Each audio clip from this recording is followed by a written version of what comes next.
Chapter 2. Mr. Bennet was among the earliest of those who waited on Mr. Bingley. He had always intended to visit him, though to the last always assuring his wife he should not go. Until the evening after the visit was paid, she had no knowledge of it. It was then disclosed in the following manner. Observing his second daughter employed in trimming a hat, he suddenly addressed her with, "I hope Mr. Bingley will like it, Lizzie." "We are not in a way to know what Mr. Bingley likes," said her mother resentfully, "since we are not to visit." "But you forget, mamma," said Elizabeth, "that we shall meet him at the assemblies, and that Mrs. Long promised to introduce him." "I do not believe Mrs. Long will do any such thing. She has 2 nieces of her own. She is a selfish, hypocritical woman, and I have no opinion of her." "No more have I," said Mr. Bennet, "and I am glad to find that you do not depend on her serving you." Mrs. Bennet deigned not to make any reply, but unable to contain herself, began scolding one of her daughters. "Don't keep coughing so, Kitty, for heaven's sake. Have a little compassion on my nerves. You tear them to pieces." "Kitty has no discretion in her coughs," said her father. "She times them ill." "I do not cough for my own amusement," replied Kitty fretfully. "When is your next ball to be, Lizzie?" "Tomorrow fortnight." "Ay, so it is," cried her mother, "and Mrs. Long does not come back till the day before, so it will be impossible for her to introduce him, for she will not know him herself." "Then, my dear, you may have the advantage of your friend, and introduce Mr. Bingley to her." "Impossible, Mr. Bennet, impossible, when I am not acquainted with him myself. How can you be so teasing?" "I honour your circumspection. A fortnight's acquaintance is certainly very little.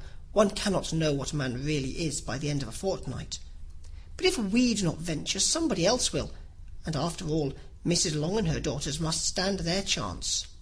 And therefore, as she will think it an act of kindness, if you decline the office, I will take it on myself."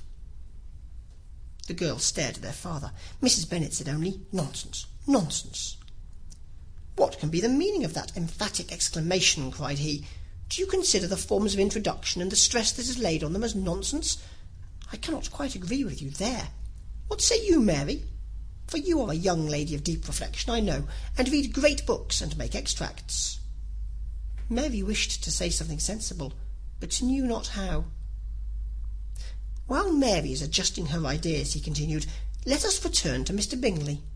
"I am sick of Mr. Bingley," cried his wife. "I am sorry to hear that. But why did you not tell me that before? If I had known as much this morning, I certainly would not have called on him. It is very unlikely, but as I have actually paid the visit, we cannot escape the acquaintance now." The astonishment of the ladies was just what he wished, that of Mrs. Bennet perhaps surpassing the rest, though when the first tumult of joy was over, she began to declare that it was what she had expected all the while. "How good it was in you, my dear Mr. Bennet! But I knew I should persuade you at last. I was sure you loved your girls too well to neglect such an acquaintance. Well, how pleased I am! And it is such a good joke, too, that you should have gone this morning and never said a word about it till now."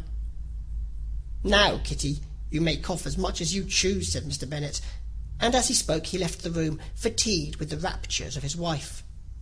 "What an excellent father you have, girls," said she, when the door was shut. "I do not know how you will ever make amends for his kindness, or me either, for that matter. At our time of life it is not so pleasant, I can tell you, to be making new acquaintances every day, but for your sakes we would do anything. Lydia, my love, though you are the youngest, I dare say Mr. Bingley will dance with you at the next ball." "Oh," said Lydia stoutly, "I am not afraid, for though I am the youngest, I am the tallest." The rest of the evening was spent in conjecturing how soon he would return Mr. Bennet's visit, and determining when they should ask him.